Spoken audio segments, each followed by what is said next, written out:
नमस्कार साथियों, मैं संजीव कुमार आपको स्वागत करता हूं आपके अपने परिवार यंग माइंड्स एकेडमी में। तो आप लोग जैसा कि जान रहे हैं कि हम लोग यहाँ पे फिजिक्स का फाउंडेशन बैच स्टार्ट कर दिए थे। पार्ट 1 आपका कंप्लीट है, सेकंड पार्ट यहाँ पे चल रहा है। उसका भी लगता है सेकंड लास्ट वीडियो है। इसके बाद एक और वीडियो जाएगा, इसके बाद ये भी चैप्टर कंप्लीट हो जाएगा। तो आपसे गुजारिश करते हैं, रिक्वेस्ट करते हैं कि अगर आप इस वीडियो को जहाँ तक शेयर कर पाते हैं वहाँ तक शेयर कीजिए और इस फैमिली को भी थोड़ा बड़ा कीजिए। तो चलिए, ज़्यादा समय व्यतीत नहीं करते हैं, उस वीडियो को स्टार्ट करते हैं। देखिए, हम लोग यहाँ पे सेकेंड चैप्टर जिसका नाम है अदिश और सदिश, अदिश और सदिश, इसे देख रहे थे, जिसे इंग्लिश में कहा जाता है स्केलर एंड वेक्टर। तो पिछला क्लास में आपको हम बताए थे कि आखिर अदिश क्या होता है और सदिश क्या होता है। आपको बताए थे कि जिसमें ओनली परिणाम हो, डायरेक्शन नहीं हो, दिशा नहीं हो। इसमें भी परिणाम तो होता है लेकिन डायरेक्शन यानी दिशा इसमें होता है। यानी आपको कुल मिलाकर बोले तो बताए थे कि वैसी राशि जिसमें दिशा नहीं हो अदिश राशि कहलाएगी, वैसी राशि जिसमें दिशा हो सदिश राशि कहलाएगी। यानी विच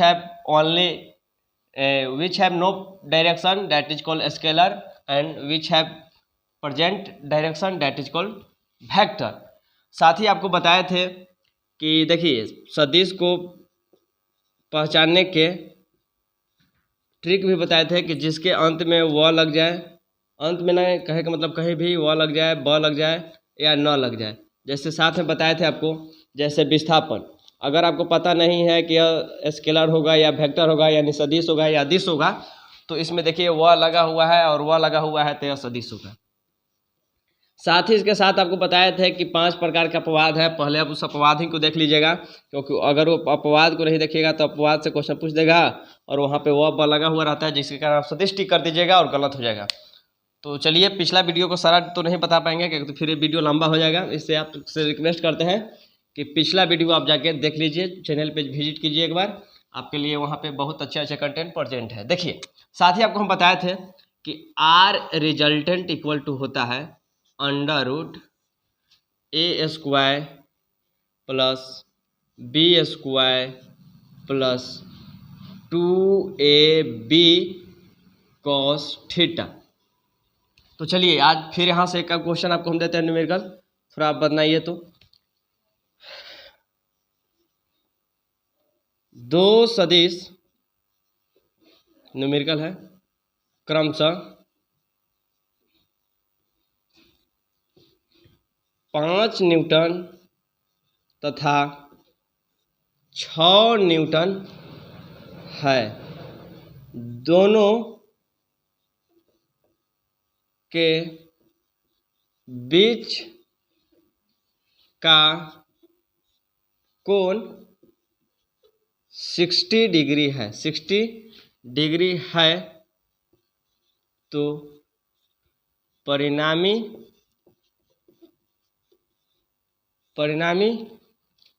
सदिश का मान बताइए। परिणामी सदिश का मान बताइए। थोड़ा इसे आप लोग थोड़ा कैलकुलेट कीजिए, तब तक हम मार्कर में इंक डाल लेते हैं।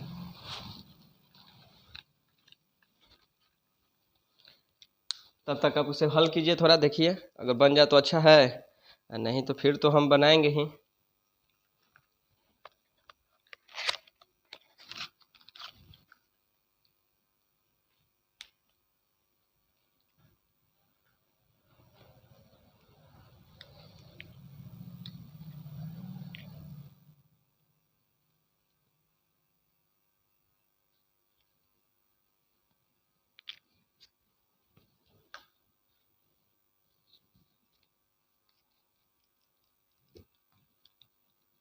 बनाइए। देखिए, हम आपको बताए थे कि दो राशि अगर दिया हुआ है, दो सदिश दिया हुआ है, तो किसी को आप ए मान सकते हैं, किसी को भी मान सकते हैं। तो मान लेते हैं कि ए बराबर 5 न्यूटन। गौर से समझिएगा मेरे भाई, ए बराबर 5 न्यूटन, बी बराबर है 6 न्यूटन। आप इसमें किसी को ए मान सकते हैं, किसी को बी मान सकते हैं, इससे कोई मतलब एतराज नहीं है। साथ ही यहाँ पे थीटा का वैल्यू दिया गया है 60 डिग्री। बस आप न्यूमेरिकल को शॉर्ट में लिखना जिस दिन जान गए उसी दिन से आप न्यूमेरिकल को बनाना स्टार्ट कर दीजिएगा। ए का वैल्यू 5 न्यूटन, बी का वैल्यू 6 न्यूटन, साथ ही डिग्री का वैल्यू दिया है 60 डिग्री।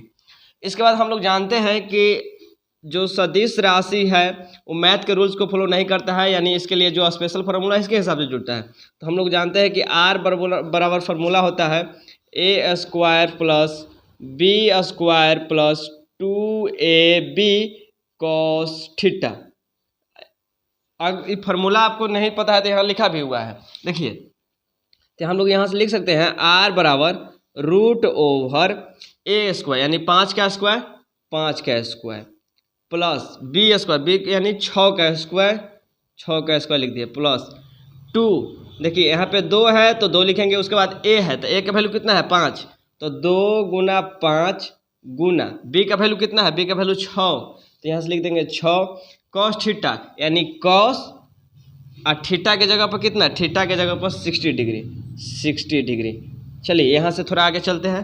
तो यहाँ से हम लोग लिख सकते हैं आर इक्विवेलेंट यानी R equal to root over 5 का स्क्वायर कीजिएगा तो 25 प्लस 6 का स्क्वायर कीजिएगा तो 36 प्लस 2 गुना 5 गुना 6 और cos 60 का वैल्यू कितना होता है, तो आपको मालूम नहीं है तो आपको बता देते हैं कि cos 60 का वैल्यू होता है 1/2। तो हम लोग cos 60 के जगह पे 1/2 लिख सकते हैं, ये 2 से 2 खत्म। तो कुल मिला के यहाँ पर हम बोल सकते हैं, तो लिख सकते हैं R equivalent equal to 25 plus 36 अब प्लस 5 छक 30। अब सबको आपस में जोड़िए, 30 दूना 60 66 अब 5 71 अब 20 91। आर इक्विवेलेंट का वैल्यू निकल गया रूट ओवर 91। अगर इसे आप रूट से बाहर निकलना चाहते हैं तो देखिए करीब 9 का रूट होता है 81, 10 का होता है 100, यानी 9 से थोड़ा सा ज़्यादा होगा, तो आपको ऐसे ही ऑप्शन मिल जाएगा रूट ओवर 91 टिक कर दीजिएगा।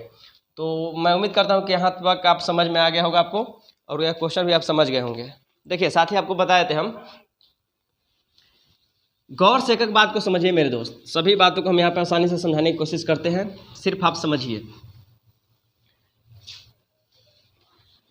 यहाँ पे आप एक बात गौर से देखिए कि देखिए यहाँ पे cos थीटा दिया गया है, और हम लोग जानते हैं कि cos थीटा जो है, यानी जब यहाँ पे cos थीटा है तो आर इक्विवेलेंट का मान जो है वो cos थीटा पर डिपेंड करेगा, cos थीटा पर डिपेंड करेगा ना। जब यहाँ थीटा का मान 90 डिग्री दीजिएगा तो इसका मान 0 होगा, जब 0 दीजिएगा तो 1 होगा, 180 दीजिएगा तो -1 होगा। यानी कुल मिलाकर बोला जाता है यहाँ पे cos थीटा पर यह जो आर रिजल्टेंट का वैल्यू है डिपेंड करेगा।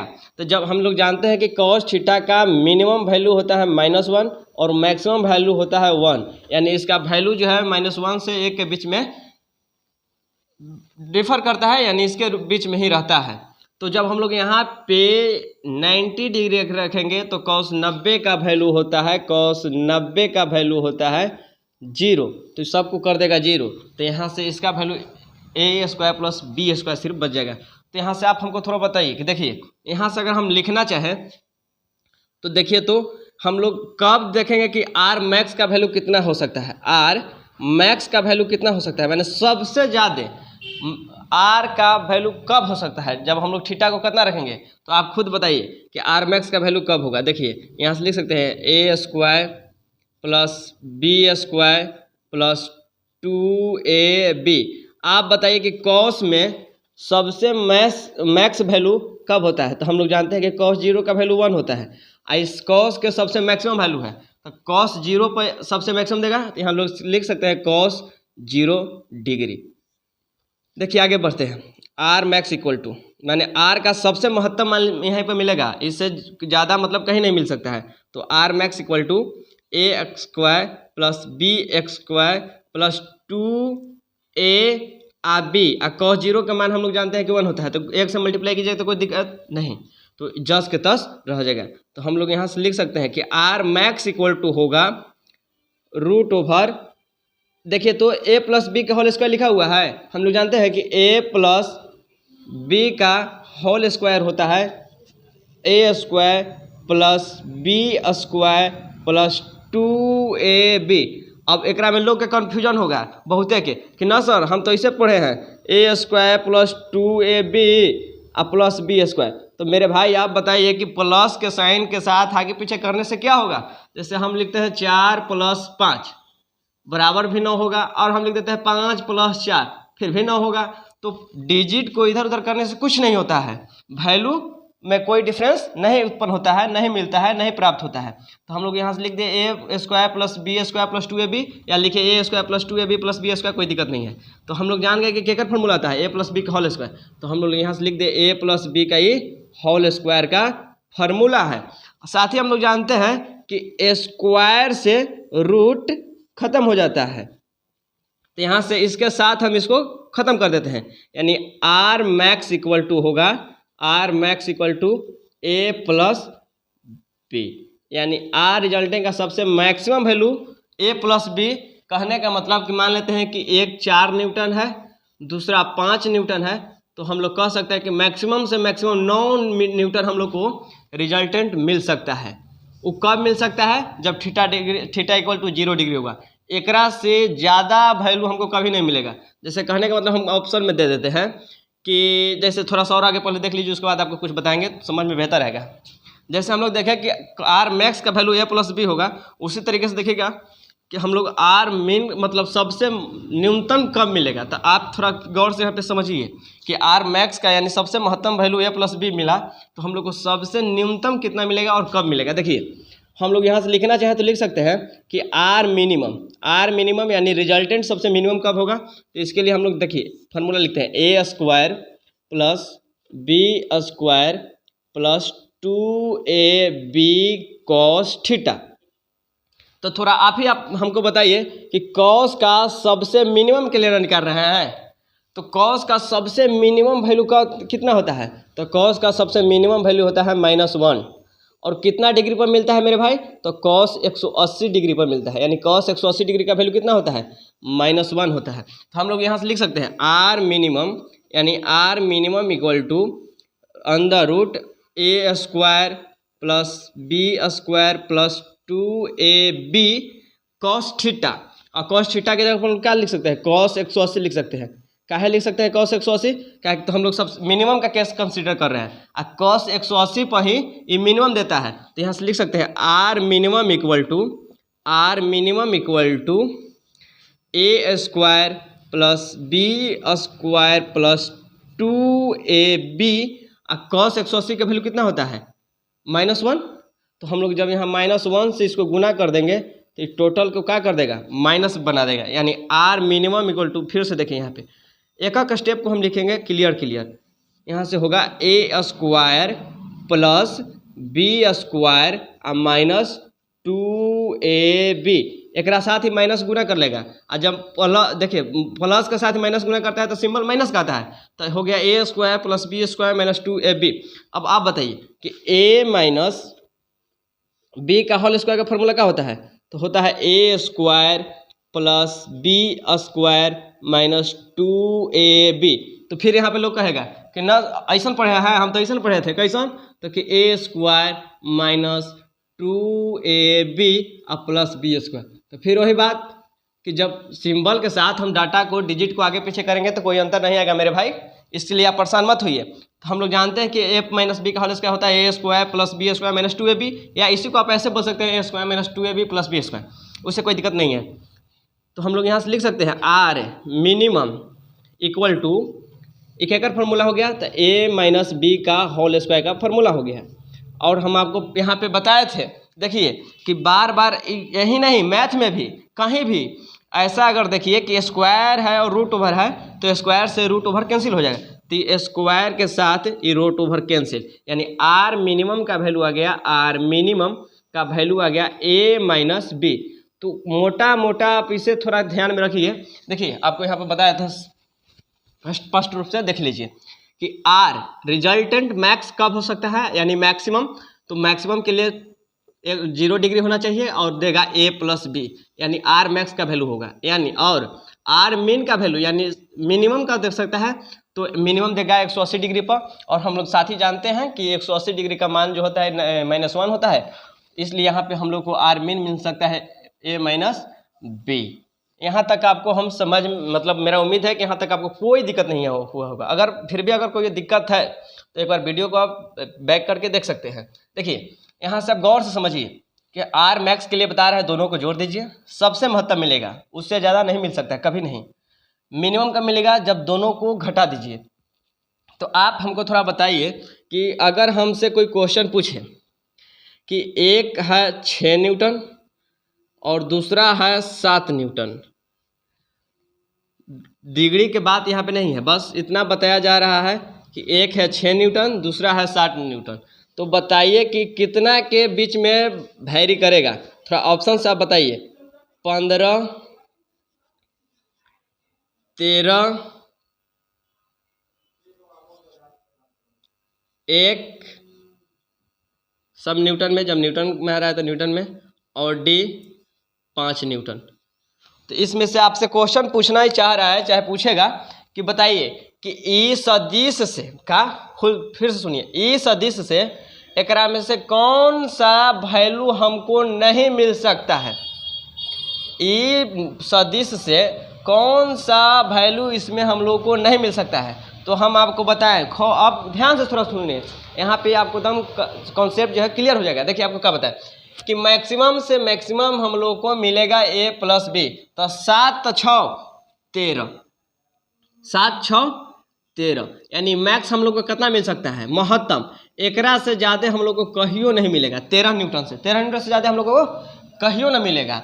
और मिनिमम कितना मिल सकता है, तो मिनिमम मिल सकता है a-b, यानी 7 में 6 हो गया 1 न्यूटन, यानी 1 न्यूटन से कम और 13 न्यूटन से ज़्यादा कहियो नहीं मिलेगा। यानी एकरा लिख सकते हैं, तो 1 से लिख सकते हैं कि 1 से 13 के बीच में ही जो है सदिश वैरी करेगा। अब कितना हो सकता है, तो देखिए यहाँ पे दो बात अब ध्यान से देखिएगा कि देखिए कि 1 से नीचे तो कोई ऑप्शन ना दे दिया है, अगर 1 से नीचे कोई ऑप्शन है तो आंसर हो जाएगा। क्या है, क्या है, तो हम जा रहे हैं कि 1 न्यूटन से नीचे वैल्यू नहीं आएगा। क्या, मिनिमम से मिनिमम 1 रुपया, बताइए कहीं दान देना है, अगर वहाँ पे लिखा गया है कि मिनिमम से मिनिमम 1000 रुपया देना है, तो उसका 999 कोई देगा नहीं, जब देना होगा तो 1000 देना होगा। क्या, तो वहाँ पे लिखा गया है कि सबसे मिनिमम आपको 1000 रुपया देना पड़ेगा, और मैक्सिमम 5000 रुपया दीजिएगा, तो कोई वहाँ पे 6000 रुपया दे सकता है, नहीं दे सकता है। जब मैक्सिमम और मिनिमम डिसाइड कर दिया गया है मेरे भाई, मेरे बाबू, मेरे दोस्त, तो मैक्सिमम के साथ ही जाना पड़ेगा या मिनिमम के साथ में जाना पड़ेगा, या बीच में आप जा सकते हैं, लेकिन ना मिनिमम से नीचे उतर सकते हैं, ना मैक्सिमम से आप ऊपर समझ जा सकते हैं। फिर से यहाँ पे समझिए मैं क्या करना चाहता हूँ, कहीं पे दान देना है, ठीक, और वहाँ पे लिख दिया गया है कि आप मैक्सिमम 5000 रुपया दे सकते हैं। कितना दे सकते हैं, 5000 रुपया दे सकते हैं, 5000 रुपया, और साथ ही लिख दिया गया है कि मिनिमम आपको 1000 रुपया देना पड़ेगा। कितना देना पड़ेगा, 1000 रुपया। तो बताइए यहाँ पे कोई 999 रुपया दे पाएगा, नहीं दे पाएगा। काहे नहीं दे पाएगा कि मिनिमम आपको 1000 देना पड़ेगा, 999 आप कैसे दीजिएगा, कम से कम 1000 रुपया। और कोई धनवान व्यक्ति है, अगर वो कहता है कि हम ना यहाँ पर 8000 रुपया देंगे, तो उसको देने देगा कोई लोग, नहीं। क्या, तो जब मैक्सिमम डिसाइड कर दिया गया है कि 5000 रुपया देना है, तो आप 8000 रुपया कहाँ से दीजिएगा, या तो आप 5000 और 1000 के बीच में दीजिए, न तो 1000 तक दीजिए, न तो 5000 तक दीजिए। न एक से आपको नीचे जाना है, न ऊपर जाना है, बीच में आप भले रह सकते हैं।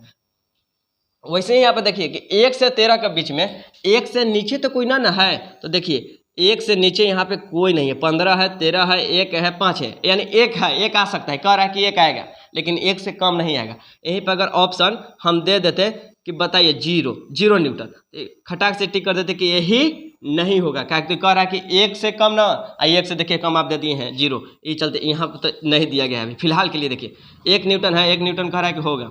उसके बाद देखिए 13 तक वेरी करेगा तो 5 भी आएगा। 1 और 13 के बीच में 5 आता है या नहीं आता है, आता है, ये भी मतलब 5 भी सही है, 13 भी आएगा। लेकिन बताइए किसी भी हाल में 15 न्यूटन आ पाएगा, एकदम मैक्सिमम हो सकता है 13 न्यूटन, तो 15 कहाँ से आएगा। इसलिए यहाँ पे इसका राइट ऑप्शन जो होगा ए होगा, 15 न्यूटन। तो मैं उम्मीद करता हूँ मेरे दोस्त कि यहाँ तक आपको समझ में आ गया होगा कि मैक्स हम लोग कैसे निकालते हैं मीन कैसे निकालते हैं। साथ ही यहाँ पे एक और बात थोड़ा देख लीजिए कि सदिश का वैल्यू, इंपॉर्टेंट पॉइंट है, थोड़ा इसे नोट पॉइंट लिखिएगा, इसे मिटा देते हैं। देखिए आपको बता देते हैं, इम्पॉर्टेंट पॉइंट है, थोड़ा गौर से समझिए। देखिए सदिश का वैल्यू यानी सदिश का जो रिजल्टेंट है आर कभी भी निगेटिव नहीं होगा और जीरो नहीं होगा, नहीं होगा।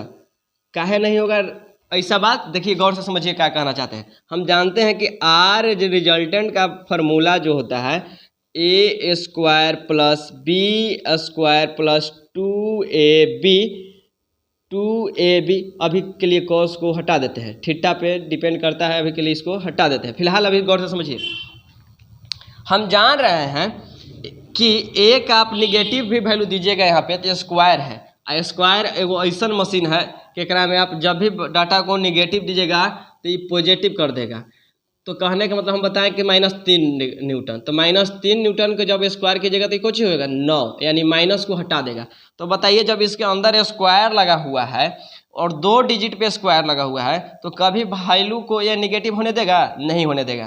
तो जब हम यहाँ पे निगेटिव नहीं होने देगा तो हम लिख सकते हैं कि सदिश आर का वैल्यू कभी निगेटिव नहीं होगा। और साथ ही हम लोग इसका वैल्यू जीरो कभी नहीं हो सकता है। कभी काहे नहीं हो सकता है कि आप कहिएगा कि कुछ ना कुछ तो आर का वैल्यू ए का वैल्यू दीजिएगा, यानी ए का वैल्यू आप 1 न्यूटन दीजिए ना, बी का वैल्यू 1 न्यूटन दीजिए ना, तो 1 का स्क्वायर कीजिएगा 1 स्क्वायर कीजिएगा 1 यानी 2 न्यूटन हो गया। तो कहने का मतलब कि कम से कम एक वैल्यू जीरो कभी नहीं होगा। अरे 0.1 आएगा लेकिन आएगा।